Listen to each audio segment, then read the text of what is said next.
Clause queen, কৃষি সম্প্রসারণ অধিদপ্তর জনাব গোলাম মোস্তফা।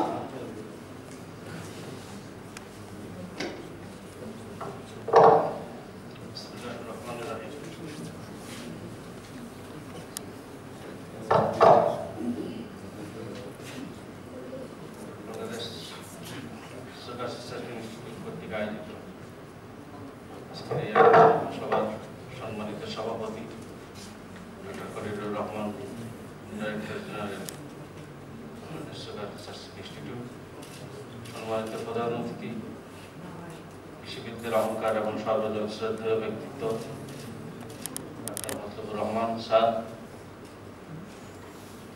সম্মানিত প্রধান বিশেষ অতিথি, কৃষি বিশ্ববিদ্যালয় একসময় আমাদের রাজনৈতিক শিক্ষাদাতা প্রফেসর লুৎফুর রহমান মন্টু, সম্মানিত member director corps BRC doctor Aziz Jilani, আমন্ত্রিত অতিথিবৃন্দ, আপনাদের সকলকে আমাদের দিয়ে পক্ষ থেকে অন্যান্য পক্ষ থেকে আপনাদেরকে সালাম শুভেচ্ছা জানাচ্ছি।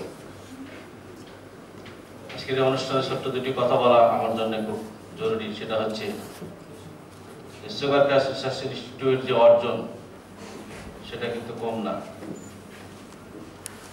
আমরা ডাইরেক্টর রিসার্চ মহোদয়ের যে উপস্থাপনা তাতে থেকে আমরা দেখেছি যে এখানকে যে কয়েকটি ভ্যারাইটি সুগার কেনে রিলিজ করা হয়েছে প্রত্যেকটির একটা ইকোনমিক গুরুত্ব রয়ে গেছে। এক একটা ভ্যারাইটি আর একটা ভ্যারাইটির থেকে ডিফারেন্স হয়েছে শুধু তার ইকোনমিক গুরুত্বের কারণে। সেই সাথে সুগার কেনকে সাস্টেন করতে গেলে বাংলাদেশ সিচুয়েশনে ইন্টারক্রপিং এবং রিলে ক্রপিং দুটো জিনিস যেটা প্রয়োজন, সেই টেকনোলজিও কিন্তু প্রচন্ড পরিমাণ আমাদের সুগার কেন রিসার্চ ইনস্টিটিউট থেকে আমরা পেয়েছি। তা সত্ত্বেও আমরা মাঠ পর্যায়ে বেশ কিছু সমস্যার সমাধান না করতে পারা, আমাদের সুগার কেনের যে বিস্তৃতিতে হওয়ার কথা ছিল সেই বিস্তৃতিতে কিন্তু হচ্ছে না। সুগার কেনের কাল্টিভেশন এরিয়া আস্তে আস্তে কমে যাচ্ছে। এই কমা থেকে কিভাবে বাড়ানো যায় অথবা একর হেক্টর প্রতি ফলন কিভাবে বাড়ানো হয়, কৃষকরা আয় কিভাবে বাড়াতে হয়, সে ব্যাপারে আমাদের অবশ্যই গভীরভাবে চিন্তা ভাবনা করতে হবে। এবং এই চিন্তার কিন্তু মেইন দায়িত্ব হয়ে যারা গবেষণা করে তাদের। তাহলে আপনারা এখানে বসে সুগার কেনকে কিভাবে ইকোনমিকভাবে আমাদের লাভবান করা যায় চাষটাকে, সেই ব্যাপারটা আপনাদের চিন্তা ভাবনা করতে হবে। আমরা যারা দিয়ে এই লোক যারা মাঠ পর্যায়ে আমরা কাজ করি, আমাদের কিছু অবজারভেশন আছে, সেই অবজারভেশনগুলো আমরা আপনাদের কাছে তুলে ধরি এবং সেই আলোকে যদি আপনারা গবেষণা কার্যসূচি পরিচালনা করেন তাহলে মাঠের সাথে রসের সমস্যার সাথে কিন্তু আপনাদের গবেষণার যে উদ্দেশ্য সেটা কিন্তু এক হয়ে যায়। এবং এই দুটি জিনিস এক হলেই কিন্তু আমরা সেখান থেকে ভালো কিছু আশা করতে পারি। আমি মনে করি আমাদের ক্রপের মধ্যে যত ইন্টারক্রপিং, খুব বেশি টেকনোলজি দিয়ে আমরা চাষিদেরকে বিভ্রান্ত করতে চাই না। আমরা দুই একটা টেকনোলজি যেটা ওই এলাকার জন্য উপযুক্ত তার মধ্যে আমরা সীমাবদ্ধ রাখতে চাই। বেশি কিছু দিলে কিন্তু মাথার মধ্যে জোর থেকে যাবে, ওটা নিয়ে বেশি কথা সৃষ্টি হবে। সুতরাং দুইটা চারটা টেকনোলজি যেটা সুগার কেনের সাথে আমরা রিলে ক্রপিং করি আর মিক্সড ক্রপ করি, সাথে ফসলি করি, যেটাই করি না কেন সেটাকে আমাদের স্থির রাখতে হবে। আমাদের মেইন প্রবলেম হচ্ছে সুগার কেনের রেড রট ডিজিজ এবং ইনসেক্টের বেলায় আমাদের দেখা যাচ্ছে যে স্টেম বোরা, এই দুইটা মাঠের একটা বড় প্রবলেম। স্টেম বোরা যদি সুগার কেনে ধরে যায় শেষ পর্যায়ে কিন্তু তার কন্ট্রোলের অনেক সময় বেড়ে চলে যায়। আমরা সৌভাগ্যবান এই জন্য যে রেড ডট ডিজিজের এগেইনস্টে আমাদের কিন্তু ভ্যারাইটি আছে। স্টেম বোরার বিরুদ্ধে আমাদের ভ্যারাইটি নাই, কিন্তু এটাকে ম্যানেজমেন্ট করার যে প্র্যাকটিসটা সেটাও কিন্তু আমাদের মধ্যে হাতে আছে।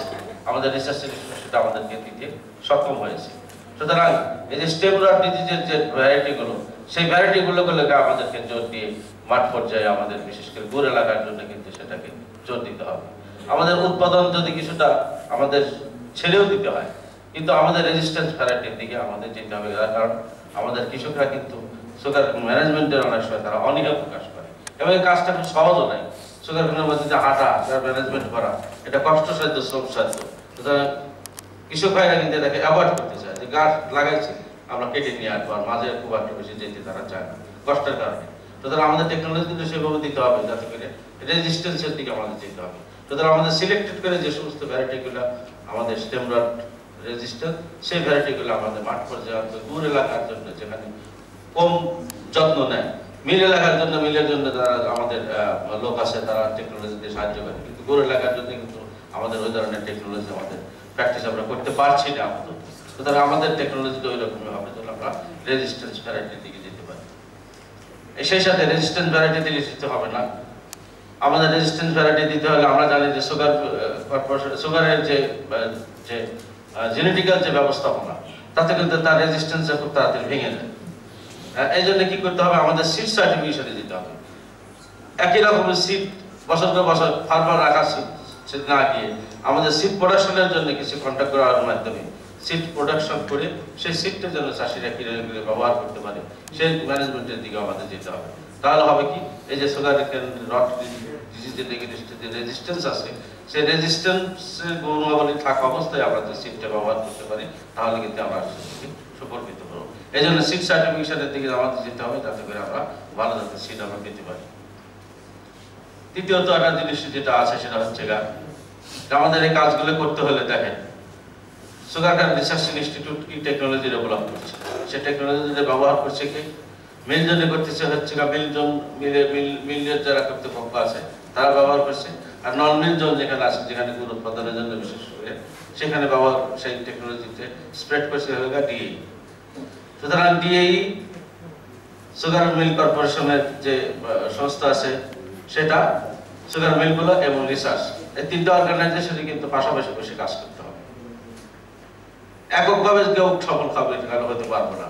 আপনাদের টেকনোলজি যতই হোক না কেন সেটা মাঠ পর্যায়ে আমরা না পৌঁছাইতে পারি তাহলে ওই টেকনোলজির কোনো মূল্য থাকবে না। আর মাঠ পৌঁছাইতে হলে আমাদের দুইটা মিডিয়া আছে, একটা হলো আমাদের সুগার মিলের জোন এরিয়ার মধ্যে দিয়ে আমরা sugar mill sugar and food industries কর্পোরেশনের যা কর্মকর্তারা আছে তাদের মাধ্যমে দিতে হবে, আর নন মিল জোনে আসতে হবে হলো ডিএ এর মাধ্যমে। সুতরাং এই দুইটা সংস্থাকে সম্পৃক্ত করে যদি আমরা কোনো কর্মসূচি গ্রহণ না করি তাহলে সেটাকে সাকসেস আনা খুবই কঠিন হবে। আমি এখানে আসার আগে আমি আমন্ত্রণপত্র পাওয়ার আগে আমি জাস্ট একটু দেখা করার জন্য গিয়েছিলাম জনাব আজিজুর রহমান, যিনি আমার ক্লাসমেট, আমার ঘনিষ্ঠ বন্ধু ছিল, বর্তমানে সুগার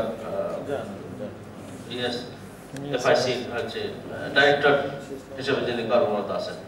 চাকরি তার খুব বেশি দিনের মধ্যে মাস 2-3 চাকরি আছে। তোকে বললাম যে এই অনুষ্ঠানে আসবে কিনা, সে বললে দেখছি আমরা আমন্ত্রণপত্র পেয়েছি, দেখি কি করা যায়। তা আমার আসছে ধারণা ছিল যে আমি আজিজুর রহমান সাহেব এবং আমাদের ডিজি মহোদয় আমরা তিনজন একসাথে বসে কোনো পরিকল্পনা করা যায় কিনা, এই তিনটা অর্গানাইজেশনকে একত্রিত করে কোনো পরিকল্পনা করা যায় কিনা, কোনো প্রজেক্ট করা যায় কিনা।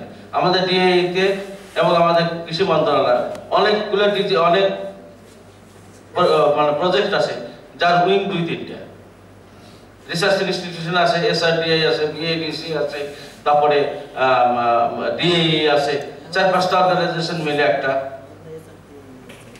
আমাদের প্রজেক্ট হয়েছে, সেখানে বিভিন্ন বিভিন্ন অঙ্গগুলো কাজ করতেছে, সেই অঙ্গগুলোকে একদম কোঅর্ডিনেট করতেছে। সুতরাং আমরা কেন পারবো না, আমরা সুগার মিল এলাকার মধ্যে আমরা সুগার মিল কর্পোরেশন, তারপরে sugar and food industries corporation, sugar and research institute এবং ডিএই তিনটের সমন্বয়ে যদি আমরা কোনো প্রজেক্ট দিতে পারি তাহলে অবশ্যই সেখানে আমরা সাকসেসফুল হতে হবে। এবং সেই সাথে আমরা আরেকটা চেষ্টা করবো, সেটা হচ্ছে আলটিমেটলি যারা গুড় উৎপাদন করছে সেই লোকগুলোকেও আমাদের কাজের সাথে সম্পৃক্ত করতে হবে, তাহলে কিন্তু সেই গুড় উৎপাদনের যে কোয়ালিটি সেটা আমরা ভালো করতে পারবো। কারণ আমাদের দেশে মানুষ চিনির চেয়ে গুড়ের কনজাম্পশন অনেক বেশি, সুতরাং তাদেরকে বাইরে রেখে কিন্তু আমরা এই ইন্ডাস্ট্রি ডেভেলপ করতে পারবো না।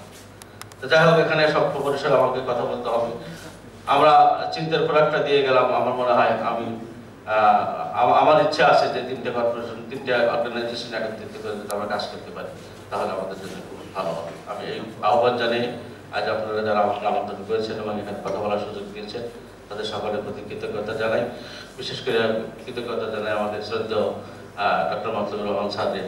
উনি বয়স আমাদের চেয়ে অনেক বেশি বয়স, ওনার কষ্ট হয় বিভিন্ন জায়গায়, তারপরে আমাদের মাঝে উনি বিভিন্ন অনুষ্ঠানে উপস্থিত থাকেন, আমাদের পরামর্শ দিয়ে উনি সাহায্য করেন এবং ওনার প্রতি আবার কৃতজ্ঞতা জানিয়ে সকলকে ধন্যবাদ শেষ করছি।